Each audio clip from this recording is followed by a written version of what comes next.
Salut, j'espère que tu vas très bien.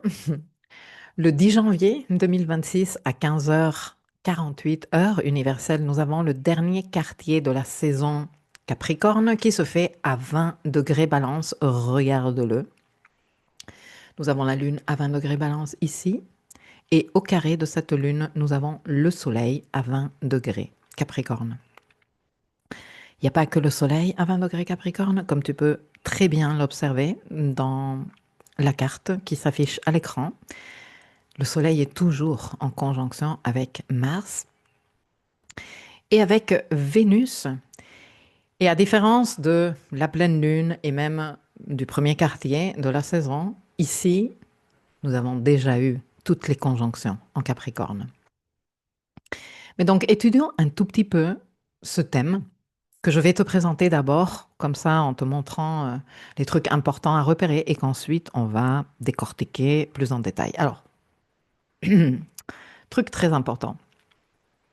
Ce dernier quartier est la dernière phase du processus métonique lunaire, donc sur 36 mois, hein, qui a démarré le 14 octobre 2023 à 21 degrés de la balance. C'était une éclipse solaire annulaire de nœud sud, parce qu'à l'époque, le nœud sud était en balance. Et moi, je ne sais pas toi, mais moi, je ne risque pas d'oublier cette date. Parce que c'est le jour où on a décidé, après une année assez merdique, 2023, pour moi, pour des raisons de santé dans la famille, etc., etc., elle s'est terminée avec une décision très difficile. Ce jour-là, concrètement, on décidait avec Sophie, notre veto, qu'on allait endormir à jamais mon Tico d'amour, mon soul dog, qui était très malade d'un lymphome. Et l'éclipse solaire se tenait sur son ascendant. Tycho, en plus, était arrivé chez nous lors d'une éclipse solaire et il était reparti avec une éclipse solaire plusieurs années plus tard. Et du coup, ce dernier quartier, quelles que soient les circonstances que tu vivais avec cette éclipse solaire en balance de mi-octobre 2023, annonce la fin de ce processus. Un processus qui a terminé parce que c'était une éclipse et qu'elle était de nœud sud en plus, donc c'était vraiment terminé un truc, une façon de faire, une expression masculine, une énergie yang ou même une présence masculine, hein. Ça arrive aussi. Moi, je sais que ça vous fait peur après, vous me dites, ah non, mais le cas, c'est anxiogène quand il nous dit qu'il y a une présence masculine qui va partir parce que je pense que mon papa va mourir. Je comprends. Mais il faut aussi dire les choses. Et c'est vrai que les éclipses sont des portails où des présences arrivent et des présences quittent ce plan d'incarnation. Ça peut aussi s'exprimer comme une relation qui arrive à terme. Et donc carrément une présence masculine qui quitte notre, comment dire, notre contexte de vie, notre réalité. Mais donc voilà, comme c'était une éclipse solaire, on est en train de parler de une identification, une façon de faire, une expression masculine, une présence masculine, une énergie yang qui se termine, qui a été éclipsée et qui va passer par un processus, non, qui nous appelle à accepter cette fin. Alors, parfois, les fins, elles sont très abruptes, comme ça a été le cas pour moi, parce qu'on ne s'attendait pas du tout à devoir prendre cette décision imminente. Et parfois, c'est un processus un peu plus étalé dans le temps. Si toi, par exemple, tu as ton ascendant ou ton soleil autour des 20 degrés balance, peut-être que ça a été tout un processus de transformation de ta personne, non? Et de faire émerger comme une toute nouvelle identité de toi, une toute nouvelle façon de t'affirmer aussi dans le monde et de te présenter dans le monde, par exemple. Ok, continuons. Ce dernier quartier se tient dans un climat de tension. Je vais te le dire pourquoi. Et c'est que nous avons un grand carré cardinal. Regarde, tous les signes cardinaux. Donc, je te rappelle que les signes cardinaux sont Bélier, Cancer, Balance et Capricorne. Ils sont occupés par des corps. Et non seulement ils sont occupés par des corps, c'est qu'ils sont quasiment dans les mêmes degrés. Regarde, 20, 21, 20, 20, 22. Nous avons carrément ici un grand carré cardinal, plus une opposition ici, plus une autre opposition ici. D'ailleurs, ce jour même, Jupiter fait opposition, perfectionne son opposition au Soleil et nous indique qu'il arrive à mi-chemin de sa rétrogradation. Et d'ailleurs, il est au plus près de la Terre. Mais bon, de tout ceci, j'ai déjà parlé dans l'agenda astro, donc je ne m'égare pas. Et puis, un autre truc qui est important, c'est que ce dernier quartier se tient en balance chez Vénus et que Vénus, elle est toujours invisible, toujours en conjonction au Soleil et à Mars, mais post-conjonction au Soleil. Ceci est important. Donc, il y a une indication de début ici de nouvelles phases, puisque Vénus est déjà entretenue avec le Soleil. Nous allons développer tout ça maintenant à continuation. Je te précise juste que un dernier quartier est un moment de déconstruction, d'évaluation finale, de libération, de dissolution, de résistance résiduelle. C'est une phase d'intégration, de nettoyage et de préparation à ce qui renaîtra lors de la suivante nouvelle lune. Nous avons une nouvelle lune qui arrive dans une semaine, hein. Une semaine après, nous aurons la nouvelle lune en Capricorne. Mais ici aussi, il faut considérer, surtout quand le cycle a démarré avec une éclipse, il faut considérer le long terme. Donc, nous avons encore 9 mois pour terminer de clôturer, de comprendre, de faire le tri, voilà, de ce processus qui a démarré en octobre 2023. Alors, moi, j'ai appelé ce dernier quartier assumer nos projections, choisir la justesse. J'espère que je vais pouvoir te donner suffisamment d'éléments pour que ça fasse sens pour toi.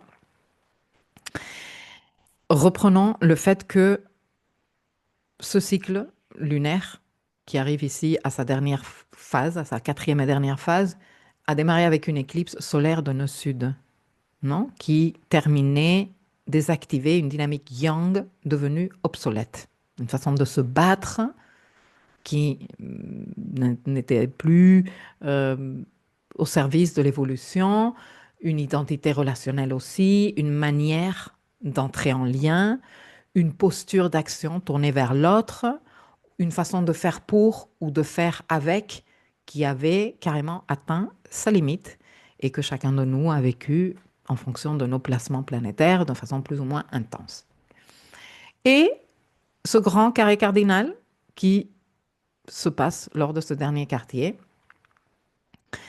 Donc il y a une configuration de crise évolutive que l'on ressent intérieurement plus qu'autre chose, avec Chiron et la blessure d'affirmation en bélier, le droit d'exister, Cancer occupé par Jupiter et ce travail de sécurité émotionnelle, d'appartenance, de créer le vaisseau, hein, pour accueillir émotionnellement et être capable de soutenir à un niveau émotionnel ce que nous vivons de manière incarnée. On en parlait dans la capsule antérieure, quand on parlait de la pleine lune en Cancer, c'était totalement le sujet. Ensuite, nous avons le, le point balance qui est occupé par la lune. Et donc, nous avons ici une notion de relation, d'attachement, d'ajustement à l'autre. Et tout ce monde en Capricorne, Soleil, Mars, Vénus, mais même Mercure, hein, parce que par conjonction, c'est pas non plus très folichon de dire ah non, non, pas du tout en conjonction. Ben, si, il est à 7 degrés d'orbe, donc il est intégré dans cet amas planétaire. Et une très forte énergie de responsabilité, d'engagement, de sérieux, hein. Et pour moi, ce carré, il impose un choix de maturité. Nous avons en plus une situation que je vais voir si j'arrive à t'expliquer de façon plus ou moins claire. Peut-être que je devrais la dessiner. Je vais essayer de la dessiner. Quand je dessine, ça clarifie les choses. Mais encore faut-il que je trouve mes outils pour dessiner. Ah, ils sont ici. C'est bon, je les ai trouvés. Donc regarde. Nous avons ici une figure astrologique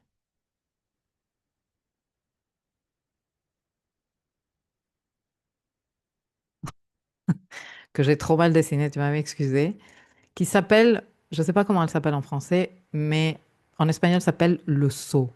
Le seau comme le seau où tu portes de l'eau, regarde, où le contenant serait ici et ici serait l'anse. Je ne considère pas dans cette figure les présences qui ne représentent pas des corps. Là, nous avons le nœud sud, ce n'est pas un corps, et là, nous avons l'élite, ce n'est pas un corps non plus. Donc, on reste sur les vrais corps. Et donc, tu pourras remarquer que nous avons toutes les planètes concentrées sur une moitié du zodiaque et sur l'autre moitié, rien sauf cette planète-là. Alors, ce n'est pas toujours la Lune hein, qui est en train de porter le sceau, mais là, c'est le cas. C'est la Lune, elle est en train de porter le sceau. Ce qui veut dire que toute l'énergie du ciel est canalisée à travers cette Lune en balance. Hein, la relation, les émotions qu'elle éveille et la manière de faire de la Lune en balance. Donc, ce dernier quartier se règle par une décision émotionnelle consciente pour sortir de vouloir sauver la paix au prix de soi, de maintenir des situations, des contrats, des relations en déséquilibre et d'éviter la tension et les conflits, hein, parce que la lune en balance, elle est experte de faire ça, en se coupant de soi, en s'ignorant, en ignorant ses propres besoins et ses propres ressentis. Une expression de haute fréquence vibratoire dans ce contexte-là serait une lucidité par rapport à les dynamiques relationnelles et de la dignité aussi émotionnelle. Donc comment on résout, on s'implique, on discute, on, on résout ces conflits.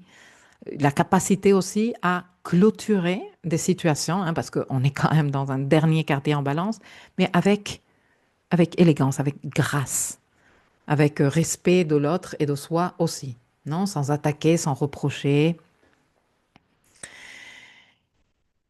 Et du coup, comment utiliser ce dernier quartier en balance? Eh bien, en acceptant que le temps de la négociation, c'est fini, le temps d'arrondir les angles, de chercher l'approbation et de sauver la situation à tout prix, c'est fini. C'est le moment de reconnaître que ce qui n'est plus équilibré n'est plus équilibré, que peut-être c'est le moment d'accepter la fin de quelque chose et la fin et le temps pour donner fin à tout ça, non? 9 mois pour donner fin à tout ça. Aussi de rendre à la relation ce qui appartient à la relation. Ne pas porter ce qui ne nous revient pas, mais aussi, hein, ça va dans les deux sens, de récupérer ce que chacun de nous avons projeté dans ces relations.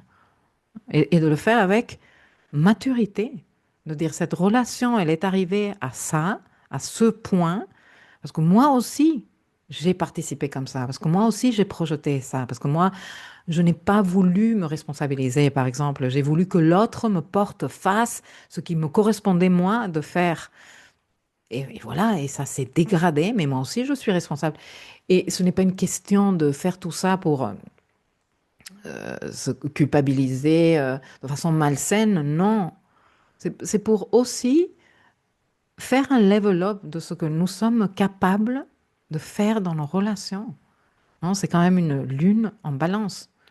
C'est une lune en balance et avec une Vénus qui a déjà eu sa conjonction au Soleil. Tu te rappelles que je te le disais? Elle est toujours invisible, mais elle a déjà été informée. Elle a déjà reçu les nouveaux codes de lumière. Donc, on n'est pas ici dans c'est bon, ça se termine et j'ai pas compris pourquoi ou malgré moi. Non, non, c'est je sais intérieurement ce vers quoi je ne veux plus revenir. Que la Vénus en bélier, pardon, en Capricorne, elle est bien consciente de sa valeur, de ce qui a de la valeur. Vénus en Capricorne sait ce qu'elle vaut, C'est donc une renaissance silencieuse du désir. En plus, ça correspond totalement, hein, parce que dans le voyage de Vénus en Bélier, si tu suis avec moi les rencontres Thérapéia et tout ça, tu sais parfaitement qu'après le Venus Star Point, nous entamons la sortie du grand en bas. Il nous reste encore un mois de traversée du grand en bas, mais c'est parce qu'on en ressort pour démarrer l'ascension vers le grand en haut. Donc Inanna revient à la vie. Et même si c'est un revenir à la vie petit peu par petit peu, hein, c'est pas que je suis KO et 2 secondes plus tard, ouais, j'ai la vitalité de ma vie. Non, non. Petit peu par petit peu, on réintègre cette vitalité. C'est quand même une renaissance. Donc c'est un dernier quartier de fin, non, qui contient aussi un début, une séparation ou une résiliation d'un contrat. Peut-être c'est avec un collaborateur, un fournisseur, ou je ne sais pas, tellement de choses. Un, un maître de mémoire ou autre, tout dépend tellement de toutes les situations et de chaque réalité des personnes qui m'écoutaient. Mais voilà, il y a une fin de contrat qui permet une nouvelle phase plus valorisante, non?